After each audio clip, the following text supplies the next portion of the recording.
బహుజన వీరుడు పండుగ సాయన్న ఈ నెల 17వ తేదీన పాలమూరు జిల్లాతో పాటుగా ఈ తెలంగాణ ప్రాంతానికి అందరికీ ఒక సువిశాలమైన ప్రదేశం నుంచి అందరికీ దర్శనం ఇవ్వడానికి వారి యొక్క నిలువెత్తు విగ్రహాన్ని మన హన్వాడ మండల కేంద్రంలో ఏర్పాటు చేస్తున్నారు. పండుగ సాయన్న అంటే ఒక తరానికి వెనక్కి వెళితే అభినవ రాబిన్ హుడ్డే అనుకోవచ్చు. ఆయనను ఆ రోజున్న పెత్తందారులను భూస్వాములను ఎదిరించి గ్రామాల్లో బీదా బిక్కికి అండగా నిలబడి గ్రామాల్లో అన్నదానాలు చేసి ఎంతోమందిని కరువు కోరల నుంచి కాపాడి ఆకలి చావుల నుంచి కాపాడి దుర్మార్గుల నుంచి స్త్రీల ధనమాన ప్రాణాలకు రక్షణ కల్పించిన ఒక యోధుడు. ఆయన ఏ వర్గానికి పరిమితమైన నాయకుడు కాదనే చెప్పాలి. అన్ని వర్గాలకు సబ్బండ వర్గాలకు సంబంధించిన నాయకుడు, బహుజన వీరుడిగా అభినవ రాబిన్ హుడ్గా మనం పండుగ సాయనని పిలవచ్చు. పండుగ సాయన విగ్రహానికి ఏర్పాట్లకు సంబంధించి సీనియర్ పాత్రికేయుడు, ఈ విగ్రహ కమిటీ ఆవిష్కరణకు సంబంధించి ఈ కమిటీకి పెద్ద దిక్కుగా వ్యవహరిస్తున్న యాదయ్య గారు మన దగ్గర ఉన్నారు. యాదయ్య గారిని అడిగి మరిన్ని వివరాలు తెలుసుకునే ప్రయత్నం చేస్తాం. యాదయ్య గారు, అసలు అంటే అభినవ రాబిన్ హుడ్ అనే చెప్పాలి. పండుగ సాయన్న అంటే బహుజన వీరుడిగా ఆయనను కీర్తిస్తున్నారు. అలాంటి గొప్ప మహానుభావుడి విగ్రహాన్ని ఇన్నేళ్ల తర్వాత ఒక పెద్ద ఎత్తున అందరినీ కలుపుకొని పోయి ఒక పెద్ద ఎత్తున పెట్టడం చాలా బహుజనులందరికీ ఒక శుభదినం. జూలై 17 అనేది దీన్ని ఎట్లా నిర్వహిస్తున్నారు? ఈ కార్యక్రమాన్ని ఎట్లా ఏర్పాటు చేస్తున్నారు? సార్, నా పేరు పల్లెమూని యాదయ్య.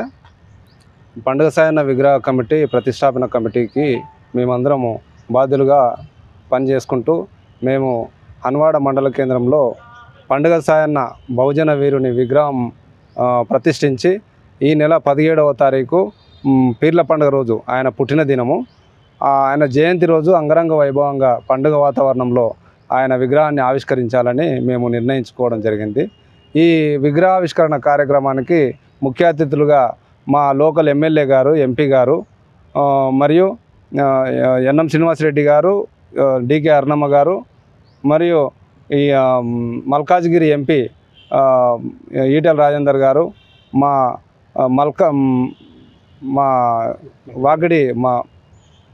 మక్తల్ ఎమ్మెల్యే వాకిడి శ్రీహరి గారిని మేము అతిథులుగా పిలుచుకుంటున్నాం. వారితో పాటు ఇక్కడ లోకల్ ప్రజాప్రతినిధులు, మున్సిపల్ చైర్మన్ ఆనంద్ గౌడ్ గారు మరియు అధికారులు అందరూ కూడా ఈ కార్యక్రమంలో హాజరవుతారు.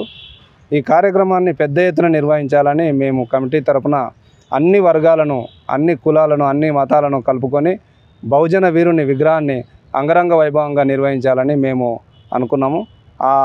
ఆ వేలో మేము అందరిని కలుపుకొని నిర్వహించాలని ప్రయత్నం చేస్తున్నాము. అంటే మీ నాయకత్వంలోనే, అంటే ఒక సీనియర్ పాత్రికేయుడ, ఈ కుల సంఘానికి సంబంధించిన ముద్రా సంఘానికి సంబంధించిన ఒక లీడర్గా, ఒక అభ్యుదయవాదిగా ఉన్న మీరు గతంలో టీఆర్ఎస్ పరిపాలన సమయంలో మీ గ్రామంలో మీ సొంత స్థలంలోనే పండుగ సాయన్న గారి విగ్రహం ఏర్పాటు చేసుకోవడానికి ఒక ప్రయత్నం జరిగితే అర్ధరాత్రుల్లో దాన్ని పెకిలించి వేసిన అత్యంత బాధాకరమైన సంఘటన జరిగింది. ఆ సంఘటన తర్వాత మీరు అదే మండల కేంద్రంలో ఇవాళ విగ్రహాన్ని పెద్ద ఎత్తున పెట్టబోతున్నారు. దీనికి ఉన్న వ్యత్యాసం చెప్తారా? సార్, ఇప్పుడు మేము ఆనాడు మా ఊర్లో మేము పెట్టుకొని పెద్ద ఎత్తున, మా సొంత స్థలంలో మా ఊర్లో మేము పెట్టుకొని పెద్ద ఎత్తున ఈ కార్యక్రమాన్ని చేపట్టాలని నిర్ణయించుకునేటిమి. దానికి అనుగుణంగానే మేము గ్రామ పంచాయతీ తీర్మానం చేసుకున్నాము. ఎంఆర్ఓ గారికి రిప్రజెంటేషన్ ఇచ్చినాము. ఎంఆర్ఓ గారి సూచన మేరకు అనుమతులు తీసుకొని మేము గ్రామంలో ప్రతిష్ఠించుకోవాలని విగ్రహం దిమ్మె కట్టింటిమి. అంతా అయిపోయినాం. కష్టపడి వర్షం పడుతుంటే కూడా మేమందరం, మా నాయకులు మైత్రి యాదన్న గారు కానీ, గోనెల సీనన్న గారు కానీ, మెట్టుకాడి ప్రభాకర్ కానీ, వీళ్ళందరి సమక్షంలో మా కమిటీ సభ్యులు, మా గోపి కానీ, మా శేఖర్ కానీ, శివ కానీ, అందరం కలిసి, మన రాజు కానీ, అందరం కలిసి కష్టపడి మేము మేకల సీను కానీ, మేమందరం కలిసి కష్టపడి ఆ విగ్రహానికి, గోనెల శ్రీనివాసు కానీ అందరం కలిసి కష్టపడి మేమే స్వయంగా నిర్మించుకున్నాం. విగ్రహానికి దిమ్మె నిర్మించుకున్నాం. నిర్మించుకున్నాక అనుకోకుండా సాయంత్రం పూట పోలీసు వాళ్ళు వచ్చారు. పోలీసు వాళ్ళు వచ్చి ఫోన్ చేసి విగ్రహం దిమ్మె ఆపేయండి అంటున్నాను చెప్పి నన్ను పట్టుకొని పోయినరు. పోలీసు వాళ్ళు పట్టుకొని పోయి డిఎస్పీ ఆఫీస్లో కూర్చునిపెట్టినాక, సార్ మాకు ఈ అనుమతులు ఉన్నాయి, ఇవి ఉన్నాయి, మేము ఎక్కడ కూడా కాంట్రవర్సీ మేము ఎక్కడ చేస్తలేము, మాకు ఒక మహనీయుని విగ్రహాన్ని మేము పెట్టుకుంటున్నాము, కాబట్టి మాకు అందరూ సహకరించండి సార్, మేము ఎక్కడ కూడా రాజకీయాలకు అతీతంగా కాంట్రవర్సీకి అతీతంగా మేము పెట్టుకోవాలని నిర్ణయించుకున్నాము.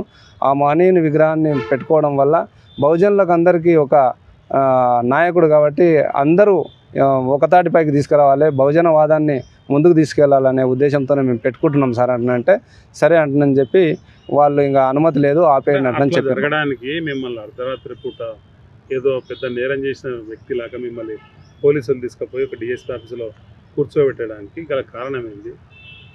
అంటే అప్పుడు అట్లా జరిగింది సార్. అట్లా ఏమనుకున్నారో వాళ్ళు తెలియదు కానీ ఖచ్చితంగా పెట్టకూడదు అనేది వాళ్ళ ఆలోచన ఉన్నట్లుంది. పండుగ సాయన్న గారు అంటే బహుజన వీరుడు, అవును, అందరికీ నచ్చిన నాయకుడు, ఒక అభినవ రాజీనుడు. ఆయన విగ్రహానికి పెడితే ఎందుకు అబ్జెక్షన్ ఉంటుంది? అంటే వాళ్ళు ఆ టైంలో మరి ఏమనుకున్నారో తెలియదు సార్. వాళ్ళందరూ ఒకటైతారు అనుకున్నారా లేకపోతే ఏమనుకున్నారో కానీ అప్పట్లో పెట్టనీయలేరు. ఇంకా ఉద్దేశపూర్వకంగానే వాళ్ళు పెట్టనీయకపోయేసరికి సరే అంటున్నాను చెప్పి మామూలుగా ఆయన జయంతిని ఆ రోజు ఆ విగ్రహం పెట్టుకొని జయంతి చేసుకోవాలని అనుకున్నాం. మరుసటి రోజే జయంతి ఉంది. ఇక తప్పని పరిస్థితుల్లో ఇంకా మళ్ళీ ఎప్పటిలాగా అన్వాడ మండల కేంద్రంలో పోయి ఫోటో పెట్టుకొని విగ్రహం అది జయంతి జరుపుకున్నాం. ఆయన జయంతిని అంత నిర్బంధ పరిస్థితుల్లో ఉన్న పండుగ సాయన్న గారి విగ్రహం ఈరోజు స్వేచ్ఛ వాయువుల మధ్యన గౌరవ ఎమ్మెల్యే మన ఎన్ఎం శ్రీనివాసరెడ్డి గారి సహకారాలతో వారు స్థలం కేటాయింపు ఇవన్నీ దగ్గర ఉండి చేయించారని మేము ఇదివరకు మీరు చెప్పారు. దీన్ని ఎట్లా చూస్తున్నారు? ఒక నిర్బంధం నుంచి ఒక స్వేచ్ఛకు వచ్చింది. మాకు ఎన్నో ఒత్తిళ్ళ మధ్య ఎవరో అనుమతిస్తే మేము పెట్టుకోవాల్సిన పరిస్థితి మాకెందుకు అంటున్నాను చెప్పి మేము సమయం కోసం ఆగినాము. మాకు మంచి అవకాశం వచ్చింది. స్వేచ్ఛా వాతావరణంలో మన పండుగ సాయన్న బహుజన వీరుని విగ్రహాన్ని అందరి సమక్షంలో జరుపుకోవాలి, పెద్ద ఎత్తున జరుపుకోవాలని నిర్ణయించుకున్నాము. అందుకోసం వెయిట్ చేసినాము. మాకు ఇప్పుడు ప్రస్తుతం ఉన్న ఎమ్మెల్యే గారు ఎన్ఎం శ్రీనివాసరెడ్డి గారు ఇట్లా మేము అడగంగానే ఆయనకు ఒక విన్నపం చేయంగానే మంచి మహానాయకుడు ఆయన, పెట్టుకోండి మంచిగా, ప్లేస్ కూడా నేను చెప్తా అంటున్నాను చెప్పి ప్లేస్మెంట్కి వచ్చి మాకు స్థలాన్ని కూడా చూపించిండు. మాకు పిసిసి ప్రధాన కార్యదర్శి సంజీవ్ ముదిరాజ్ గారు కానీ ఎన్పి వెంకటేష్ గారు కానీ వీళ్ళందరూ మాకు ప్రోత్సాహం ఇచ్చి మమ్మల్ని ముందుకు నడిపించి ఆయన విగ్రహావిష్కరణకు మమ్మల్ని ముందరకు నడుపుతున్నారు. ఈ కార్యక్రమానికి అంటే ఎట్లా అంటే ఉమ్మడి జిల్లా వ్యాప్తంగా పిలుస్తున్నారా? ఎట్లా జరుగుతుంది? ఉమ్మడి జిల్లా వ్యాప్తంగా సార్, ఉమ్మడి జిల్లా వ్యాప్తంగా రాష్ట్ర వ్యాప్తంగా అందరినీ పిలుస్తున్నాము. బహుజనులందరూ ఈ కార్యక్రమంలో పెద్ద ఎత్తున పాల్గొనాలి. ఆయన ఆశయాల సాధనకు ప్రతి ఒక్కరు కలిసి రావాలని మేము విజ్ఞప్తి చేస్తున్నాము. ఆయన పండుగ సాయన్న అంటే ఆనాడు పేదోళ్ళ కోసం కొట్లాడిన వ్యక్తి, ఆ కులము ఈ కులం అని చూడలేదు. అన్ని వర్గాల్లో ఉన్న పేదోళ్ళ కోసం పనిచేసిన వ్యక్తి. ఎక్కడ ఆకలి ఉందంటే అక్కడ ఆయన నిలబడిండు, ఎక్కడ అరాచకం ఉందంటే అక్కడ నిలబడిండు ఆయన, ఎక్కడ నిర్బంధం ఉందంటే అక్కడ నిలబడిండు, బానిసత్వానికి వ్యతిరేకంగా పనిచేసిండు, భూస్వాములకు పెత్తందారులకు వ్యతిరేకంగా పనిచేసి పేదోళ్ళ పక్షాన నిలిచి అందరినీ చైతన్యం తీసుకురావడంలో ఆయన కీలక పాత్ర వహించిండు. ఆనాటి నుంచి కూడా ఇప్పటి వరకు ఆయన చేసిన సేవలను, సమాజానికి అందించిన సేవలను చెప్పుకునే పరిస్థితి లేకుండా చేసిండ్రు కొన్ని వర్గాలు.